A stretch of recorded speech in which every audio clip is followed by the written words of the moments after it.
তোমাদের WBP KP, WBP SI, clerkship ও রাজ্য পঞ্চায়েত পরীক্ষা অর্থাৎ আসন্ন সমস্ত পরীক্ষার জন্য দুর্দান্ত কমনযোগ্য জিকে নিয়ে আমরা হাজির হয়েছি। খুব মনোযোগ সহকারে দেখবে যদি অল্প পড়ে বেশি নাম্বার পেতে চাও। দেখো, আমাদের প্রথম প্রশ্ন কি রয়েছে, কোন অঞ্চলকে দক্ষিণ ভারতের শস্যাগার বলা হয়? কোন অঞ্চলকে দক্ষিণ ভারতের শস্যাগার বলা হয়? অ্যান্সারটি কিন্তু হয়ে যাবে অপশন বি, থাঞ্জাভুর। থাঞ্জাভুরকে দক্ষিণ ভারতের শস্যাগার বলা হয়। চোল রাজবংশের শাসনকাল থেকেই তামিলনাড়ুর তাঞ্জাভুর জেলা বা থাঞ্জাভুর জেলা দক্ষিণ ভারতের শস্যাগার নামে পরিচিত। এটি রাজ্যের প্রধান ধান উৎপাদনকারী অঞ্চল হওয়ায় এটি তামিলনাড়ুর ভাতের বাটি নামেও পরিচিত। কাবেরী বদ্বীপ অঞ্চলে এই জেলাটি অবস্থিত এবং এটি তামিলনাড়ুর সর্বাধিক উর্বর অঞ্চলও। মোলাস্কা বা কম্বোজ শ্রেণীর প্রাণীদের রক্তরসে অবস্থানকারী তাম্রঘটিত শ্বাসসংযোগটি হল, মোলাস্কা বা কম্বোজ শ্রেণীর প্রাণীদের রক্তরসে অবস্থানকারী তাম্রঘটিত শ্বাসসংযোগটির নাম কি? অ্যান্সারটি কিন্তু হয়ে যাবে অপশন বি, হিমোসায়ানিন। কী হবে অ্যান্সারটি? হিমোসায়ানিন। হিমোগ্লোবিন কি? হিমোগ্লোবিন হল মেরুদণ্ডী প্রাণীদের রক্তরসে অবস্থানকারী লৌহঘটিত শ্বাসসংযোগ। হিমো এরিথ্রিন কি? হিমো এরিথ্রিন হল কয়েক প্রকার অমেরুদণ্ডী প্রাণীর রক্তকণিকায় অবস্থানকারী লৌহঘটিত শ্বাসসংযোগ। ক্লোরোক্রুওরিন কি? ক্লোরোক্রুওরিন হচ্ছে পলিকিটস প্রাণীদের রক্তরসে অবস্থানকারী লৌহঘটিত শ্বাসসংযোগ। তাহলে এগুলি হচ্ছে লৌহঘটিত শ্বাসসংযোগ। কি কি? হিমোগ্লোবিন, হিমো এরিথ্রিন এবং ক্লোরোক্লুওরিন। সত্যমেব জয়তে কথাটি কোন গ্রন্থ থেকে নেওয়া হয়েছে? সত্যমেব জয়তে কথাটি কোন গ্রন্থ থেকে নেওয়া হয়েছে? অ্যান্সারটি কিন্তু হয়ে যাবে অপশন বি, মুন্ডক উপনিষদ থেকে নেওয়া হয়েছে। কোন উপনিষদ থেকে? মুন্ডক উপনিষদ থেকে। ভারতীয় সংবিধানের কোন ধারাতে রাজ্য পরিষদের গঠন উল্লেখ করা হয়েছে? ভারতীয় সংবিধানের কোন ধারাতে রাজ্য পরিষদের গঠন উল্লেখ করা হয়েছে? অ্যান্সারটি কিন্তু হয়ে যাবে অপশন এ, ধারা ৮০, অর্থাৎ ৮০ নং ধারাতে রাজ্য পরিষদের গঠন উল্লেখ করা হয়েছে। এইবার দেখো বিভিন্ন ধারা বা অনুচ্ছেদে কি কি রয়েছে। কি রয়েছে প্রথমে? অনুচ্ছেদ ৫২, এতে কিসের উল্লেখ রয়েছে? ভারতের রাষ্ট্রপতির উল্লেখ রয়েছে। অনুচ্ছেদ ৫৪তে কি বলা হয়েছে? রাষ্ট্রপতি নির্বাচন পদ্ধতি সম্পর্কে বলা হয়েছে অনুচ্ছেদ ৫৪তে। ধারা ৬৩তে কি বলা হয়েছে? ভারতের উপরাষ্ট্রপতি সম্পর্কে। অনুচ্ছেদ ৬৪তে কি বলা হয়েছে? উপরাষ্ট্রপতি রাজ্য পরিষদের পদাধিকার বলে চেয়ারম্যান হবেন। অনুচ্ছেদ 66-এ কি বলা হয়েছে? উপরাষ্ট্রপতি নির্বাচন পদ্ধতি, কিভাবে উপরাষ্ট্রপতি নির্বাচন হবে সেটা বলা হয়েছে অনুচ্ছেদ 66-এ। অনুচ্ছেদ ৭২-এ কি বলা হয়েছে? রাষ্ট্রপতির ক্ষমা করার ক্ষমতা। রাষ্ট্রপতির ক্ষমা করার ক্ষমতা সম্পর্কে বলা হয়েছে কত ধারায়? ৭২ নং ধারায়। অনুচ্ছেদ ৭৬-এ কি বলা হয়েছে? ভারতের জন্য একজন অ্যাটর্নি জেনারেল থাকবে। বন্ধুরা, আরেকটি কথা, WBP constable, SI and KP constable অধ্যায়ভিত্তিক সেরা প্রস্তুতি নিতে আমাদের হোয়াটসঅ্যাপ নাম্বারে একবার হোয়াটসঅ্যাপ করে নাও। গণিত, ইংরেজি, জিকে, রিজনিং প্রত্যেকটা বিষয়ে একদম অধ্যায় ধরে ধরে বেসিক লেভেল থেকে একদম প্রথম থেকে ক্লাস করানো হবে। মাসিক কোনো বেতন নেই, পরীক্ষা পর্যন্ত সেরা গাইডেন্স পাবে নতুন সিলেবাস অনুযায়ী। Live class, recorded class plus PDF all পাবে। একবার পেমেন্ট করলেই যতদিন না চাকরি পাচ্ছ ক্লাস করতে পারবে। One time payment. ৫ জন আলাদা আলাদা টিচার্সের মাধ্যমে তোমাদের প্রত্যেকটি সাবজেক্ট ধরে ধরে অঙ্ক একদম যারা কিছুই বুঝতে পারো না তাদের জন্য জলের মতো সহজ করে বুঝিয়ে দেওয়া হবে। আমাদের কলকাতা পুলিশের এসআইতে আমরা 95% হুবহু প্রশ্ন কমন দিয়েছি প্রমাণসহ। সেই কমনের প্রমাণ পেতে তোমরা জয়েন করে নাও আমাদের টেলিগ্রাম চ্যানেলে বেঙ্গলি নলেজ একাডেমিতে, লিঙ্ক ইন ডেসক্রিপশন। এটি আমাদের ৭ নম্বর ব্যাচ। প্রথম ১০০ জন 30% ডিসকাউন্ট পাবে। প্রথম ১০০ জন 30% ডিসকাউন্ট পাবে। তাই ভাই, তোমার যদি একটি সিট এনি হাউ চাই, যেহেতু পশ্চিমবঙ্গ পুলিশ এবং কলকাতা পুলিশ দুটো ভ্যাকেন্সি বেরিয়েছে, তাই একটিতে না একটিতে কিন্তু তোমার হবেই এবার। যদি আমাদের কাছে প্রস্তুতি নাও, 95% হুবহু কমন দেওয়ার দায়িত্ব আমাদের। তোমরা শুধু পড়াশোনা করবে। তো প্রস্তুতি নিতে হলে কিন্তু স্ক্রিনে দেওয়া নাম্বারে একবার অবশ্যই হোয়াটসঅ্যাপ করে নাও। একদম বেসিক থেকে ধরে ধরে প্রথম থেকে সমস্ত ক্লাস করানো হবে। অনুচ্ছেদ ৭৯-তে কী বলা হয়েছে? সংসদের সংবিধান সম্পর্কে বলা হয়েছে। ধারা ৮০-তে কী বলা হয়েছে? রাজ্যসভার গঠন সম্পর্কে বলা হয়েছে কত ধারায়? ৮০ নং ধারায়। ধারা ৮১-তে কী বলা হয়েছে? লোকসভার গঠন সম্পর্কে বলা হয়েছে। এগুলো কিন্তু খুব ইম্পর্টেন্ট, এগুলোর থেকে কিন্তু তোমাদের প্রশ্ন হয়েই থাকে, যে কোনো ধারা থেকে তোমাদের একটি প্রশ্ন আসতে পারে। তাই এই কি পয়েন্টসগুলো কিন্তু তোমরা ভালো করে লক্ষ্য করবে। ধারা ৮৩-তে কী বলা হয়েছে? সংসদের কক্ষের মেয়াদ সম্পর্কে বলা হয়েছে। ধারা 93তে কি বলা হয়েছে? জনগণের ঘরের বক্তা ও ডেপুটি স্পিকার সম্পর্কে বলা হয়েছে। তারপর দেখো ধারা 109তে কি বলা হয়েছে? অর্থ বিলের ক্ষেত্রে বিশেষ পদ্ধতি। ধারা 110-এ কি বলা হয়েছে? মানি বিলের সংজ্ঞা দেওয়া হয়েছে। ধারা 112-তে কি বলা হয়েছে? বার্ষিক আর্থিক বাজেট সম্পর্কে বলা হয়েছে ধারা 112-তে। ধারা 123-এ কি বলা হয়েছে? সংসদের অবকাশ চলাকালীন অধ্যাদেশ জারি করার জন্য রাষ্ট্রপতির ক্ষমতা। ধারা 124-এ কি বলা হয়েছে? সুপ্রিম কোর্টের প্রতিষ্ঠা। সুপ্রিম কোর্টের প্রতিষ্ঠা কোন ধারাতে বলা হয়েছে? ধারা 124 নংতে। তারপর দেখো ধারা 125-এ কি বলা হয়েছে? বিচারকদের বেতন সম্পর্কে বলা হয়েছে। ধারা 126-এ কি বলা হয়েছে? ভারপ্রাপ্ত প্রধান বিচারপতির নিয়োগ সম্পর্কে। ধারা 128-এ কি বলা হয়েছে? সুপ্রিম কোর্টের বৈঠকে অবসরপ্রাপ্ত বিচারকদের উপস্থিতি সম্পর্কে। ধারা 129-এ কি বলা হয়েছে? সুপ্রিম কোর্ট একটি রেকর্ড আদালত হতে হবে। অনুচ্ছেদ 130-এ কি বলা হয়েছে? সুপ্রিম কোর্টের আসন সম্পর্কে বলা হয়েছে অনুচ্ছেদ 130-এ। অনুচ্ছেদ 136-এ কি বলা হয়েছে? সুপ্রিম কোর্ট আপিলের জন্য বিশেষ ছুটি। সুপ্রিম কোর্টে আপিলের জন্য বিশেষ ছুটি সম্পর্কে বলা হয়েছে 136 নং অনুচ্ছেদে। ধারা 137-এ কি বলা হয়েছে? সুপ্রিম কোর্টের রায় বা আদেশের পর্যালোচনা। ধারা 141-এ কি বলা হয়েছে? সুপ্রিম কোর্টের সিদ্ধান্ত সব আদালতের জন্য বাধ্যতামূলক, অর্থাৎ সুপ্রিম কোর্ট যে রায় দিবে সেটা সব আদালতকেই মেনে নিতে হবে। অনুচ্ছেদ 148-এ কি বলা হয়েছে? ভারতের নিয়ন্ত্রক ও অডিটর জেনারেল সম্পর্কে বলা হয়েছে। অনুচ্ছেদ 149-এ কি বলা হয়েছে? সিএজি এর দায়িত্ব ও ক্ষমতা সম্পর্কে বলা হয়েছে অনুচ্ছেদ 149-এ। অনুচ্ছেদ 153-তে কি বলা হয়েছে? রাজ্যের গভর্নর সম্পর্কে বলা হয়েছে। অনুচ্ছেদ 154-তে কি বলা হয়েছে? গভর্নরের নির্বাহী ক্ষমতা সম্পর্কে বলা হয়েছে। ধারা 161-তে কি বলা হয়েছে? গভর্নরের ক্ষমা করার ক্ষমতা সম্পর্কে বলা হয়েছে। ধারা 165-তে কি বলা হয়েছে? রাষ্ট্রের অ্যাডভোকেট জেনারেল সম্পর্কে বলা হয়েছে। ধারা 214-তে কি বলা হয়েছে? রাজ্যগুলির জন্য উচ্চ আদালত। অনুচ্ছেদ 215-তে কি বলা হয়েছে? উচ্চ আদালত একটি রেকর্ড আদালত হতে হবে। উচ্চ আদালতকেও একটি রেকর্ড আদালত হতে হবে। এটি কোন অনুচ্ছেদে বলা হয়েছে? 215 নং অনুচ্ছেদে বলা হয়েছে। নেক্সট প্রশ্ন কি রয়েছে দেখো, কোন পদার্থটি তাপ প্রয়োগে সরাসরি বাষ্পে পরিণত হয়? কোন পদার্থটি তাপ প্রয়োগ করে সরাসরি বাষ্পে পরিণত হয়? অ্যান্সারটি কিন্তু হয়ে যাবে অপশন বি, কর্পূর। কর্পূরে তাপ প্রয়োগ করলে পদার্থটি সরাসরি বাষ্পে পরিণত হয়। দেখো, যে সকল পদার্থকে তাপ দিলে তারা তরলে পরিণত না হয়ে সরাসরি বাষ্পে পরিণত হয় তাদেরকে উদ্বায়ী পদার্থ বলে, যেমন কর্পূর, নিশাদল, অ্যামোনিয়াম ক্লোরাইড, অ্যালুমিনিয়াম ক্লোরাইড, কঠিন কার্বন ডাইঅক্সাইড ইত্যাদি। টেনিসে বছরে কতগুলো গ্র্যান্ড স্ল্যাম টুর্নামেন্ট খেলা হয়? টেনিসে এক বছরে মোট কতগুলো গ্র্যান্ড স্ল্যাম টুর্নামেন্ট খেলা হয়? অ্যান্সারটি কি হবে? অ্যান্সারটি হয়ে যাবে অপশন সি, 4। টোটাল কতগুলি গ্র্যান্ড স্ল্যাম টুর্নামেন্ট খেলা হয়? এক বছরে 4টি গ্র্যান্ড স্ল্যাম টুর্নামেন্ট খেলা হয়। এক বছরে 4টি গ্র্যান্ড স্ল্যাম হয়। কি কি? Australian open, French open, Wimbledon এবং কি ইউএস ওপেন। সুপ্রিম কোর্টের প্রধান বিচারপতি নিযুক্ত হন কার দ্বারা?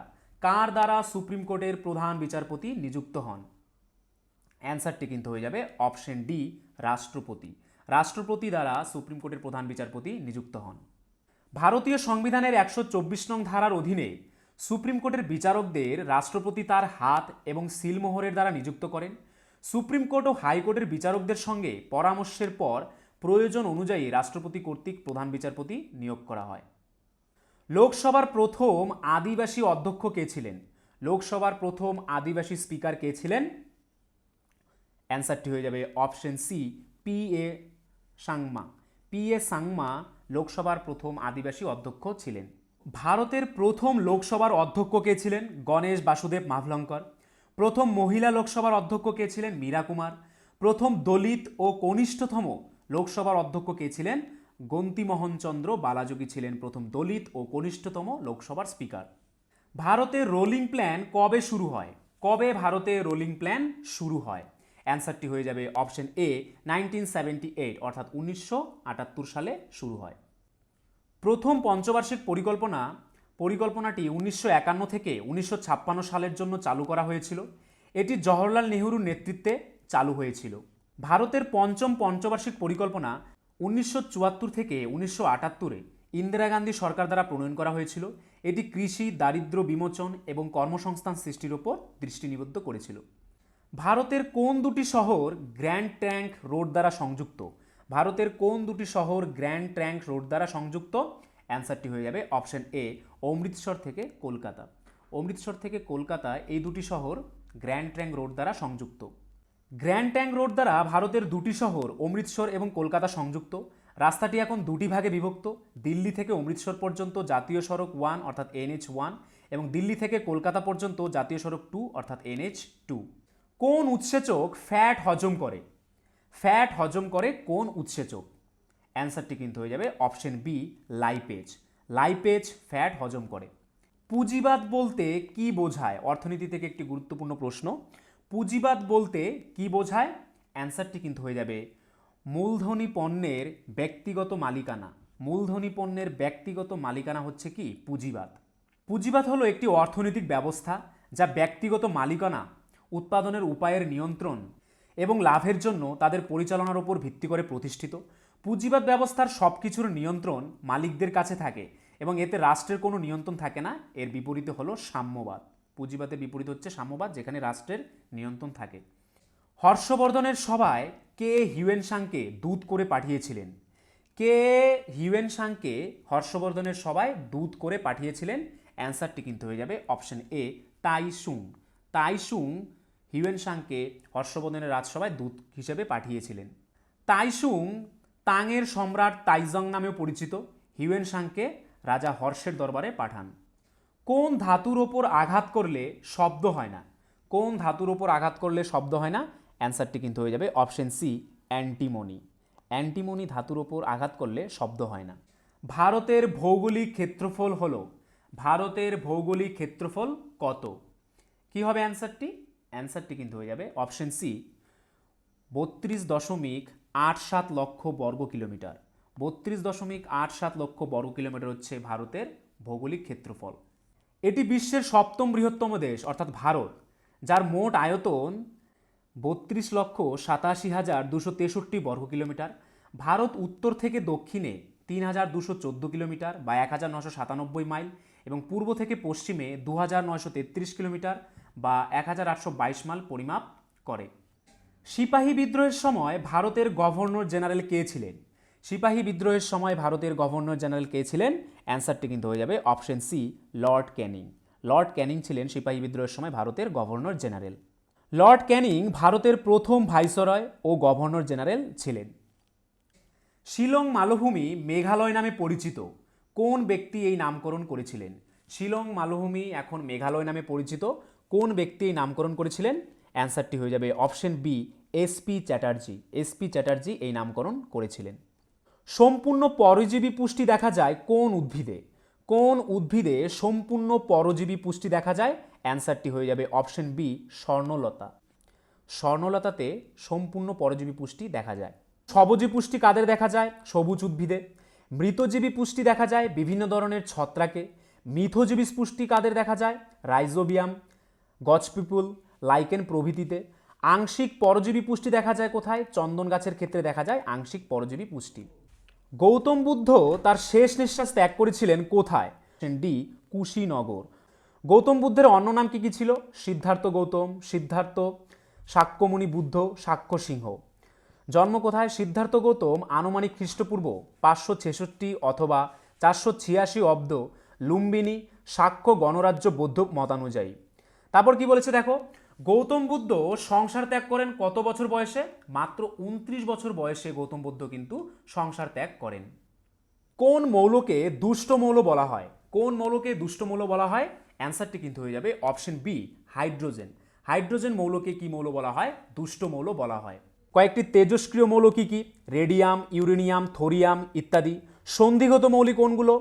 Cobalt, copper, nickel, silver, iron ইত্যাদি। আদর্শ মৌল কোনগুলো? ম্যাগনেসিয়াম, পটাশিয়াম, অ্যালুমিনিয়াম, সোডিয়াম ইত্যাদি। এগুলি হচ্ছে সব আদর্শ মৌল।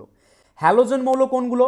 Fluorine, chlorine, iodine, bromine. এইসব হচ্ছে কি মৌল? হ্যালোজেন মৌল। পরবর্তী প্রশ্ন, কে জিববেরেলিন হরমোন আবিষ্কার করেন? কে জিববেরেলিন হরমোন আবিষ্কার করেন? অ্যান্সারটি কিন্তু হয়ে যাবে option A Kurosawa. Kurosawa gibberellin hormone আবিষ্কার করেন। জিববেরেলিন বা জিববেরেলিক অ্যাসিড হলো একটি উদ্ভিদ বৃদ্ধির নিয়ন্ত্রক। এটি প্রধানত গাছপালা এবং ছত্রাকের মধ্যে পাওয়া যায়। রাসায়নিকটি 1926 সালে জাপানে ই কুরোসাওয়া আবিষ্কার করেছিলেন। পরবর্তী প্রশ্ন কি রয়েছে দেখো, মানুষের হৃৎপিণ্ডের হৃৎপেশি হলো কোন ধরনের পেশি? মানুষের হৃৎপিণ্ডের হৃৎপেশি কোন ধরনের পেশি? অ্যান্সারটি কিন্তু হয়ে যাবে অপশন সি, বিশেষ ধরনের অনৈচ্ছিক পেশি। বিশেষ ধরনের অনৈচ্ছিক পেশি হচ্ছে কি মানুষের হৃৎপিণ্ডের হৃৎপেশি। হৃৎপিণ্ড একটি পেশিবহুল অঙ্গ, এটি বিশেষ ধরনের অনৈচ্ছিক পেশি বা হৃৎপেশি দ্বারা গঠিত। হৃদয়ে গঠনের দিকে থেকে অনেকটা ঐচ্ছিক পেশির মতো হলে হৃৎপেশির কার্যকারিতা প্রাণীর ইচ্ছা নির্ভর নয়, কাজের দিক থেকে হৃৎপেশি অনৈচ্ছিক। পরবর্তী প্রশ্ন, ওজোন গ্যাসের রং কিরূপ? অ্যান্সারটি কিন্তু হয়ে যাবে গাঢ় নীল। ওজোন গ্যাস হয় কি রঙের? গাঢ় নীল রঙের। নটরাজের বিখ্যাত ব্রোঞ্জ মূর্তিটি কোন রাজবংশের আমলে নির্মাণ করা হয়েছিল? নটরাজের বিখ্যাত ব্রোঞ্জ মূর্তিটি কোন রাজবংশের আমলে নির্মাণ করা হয়েছিল? অ্যান্সারটি হয়ে যাবে অপশন সি, চোল রাজবংশের আমলে নির্মাণ করা হয়েছিল। ইন্টারনেটের সর্বপ্রথম সার্চ ইঞ্জিন কোনটি? ইন্টারনেটের সর্বপ্রথম সার্চ ইঞ্জিন কোনটি? অর্থাৎ ইন্টারনেট আবিষ্কার হওয়ার পর মানুষ সর্বপ্রথম কোথায় সার্চ করত? কি হবে অ্যান্সারটি? অ্যান্সারটি হয়ে যাবে অপশন বি, আর্চি। কি হবে অ্যান্সারটি? আর্চি। কোন ক্ষেত্রে নোবেল পুরস্কার দেওয়া হয় না? নিচের অপশনগুলির মধ্যে কোন ক্ষেত্রে নোবেল পুরস্কার দেওয়া হয় না? কি কি রয়েছে? পদার্থবিদ্যা, গণিত, রসায়ন, ঔষধ। কোন ক্ষেত্রে নোবেল পুরস্কার দেওয়া হয় না? অ্যান্সারটি হয়ে যাবে অপশন বি, গণিত। গণিতের ক্ষেত্রে নোবেল পুরস্কার দেওয়া হয় না। মোট 6টি বিষয়ে এই পুরস্কার প্রদান করা হয়।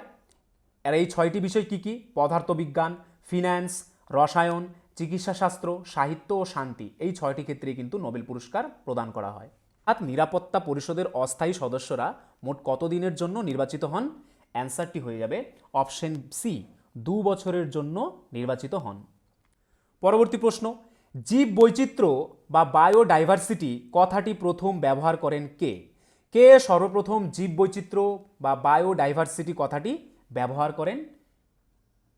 অ্যান্সারটি কিন্তু হয়ে যাবে অপশন বি, জি রোজেন। জি রোজেন সর্বপ্রথম জীববৈচিত্র্য কথাটি ব্যবহার করেন। বায়োডাইভার্সিটি কথাটি সর্বপ্রথম 1985 সালে ডব্লিউ.জি. রোজেন ও পরে 1988 সালে ব্যবহার করেন পতঙ্গবিদ ইও উইলসন।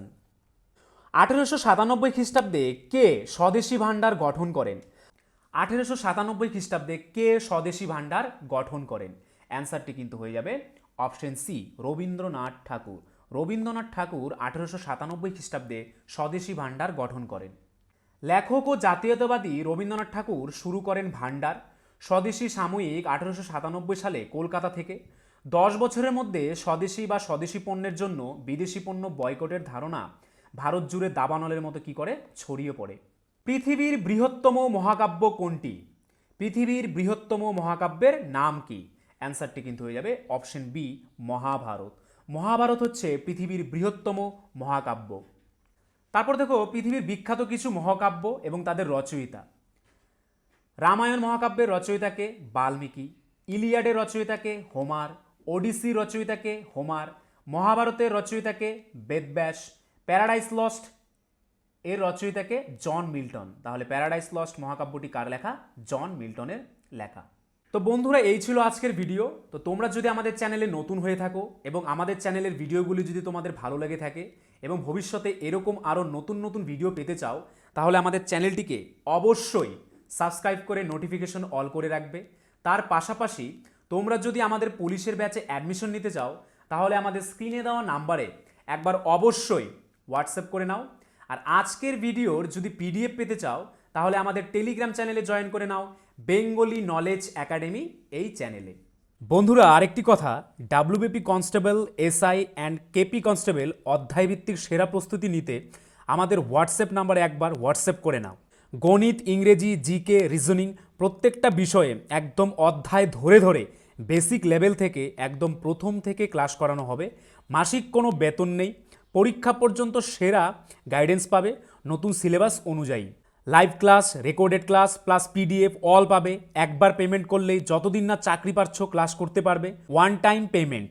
5 জন আলাদা আলাদা টিচার্সের মাধ্যমে তোমাদের প্রত্যেকটি সাবজেক্ট ধরে ধরে অঙ্ক একদম যারা কিছুই বুঝতে পারো না তাদের জন্য জলের মতো সহজ করে বুঝিয়ে দেওয়া হবে।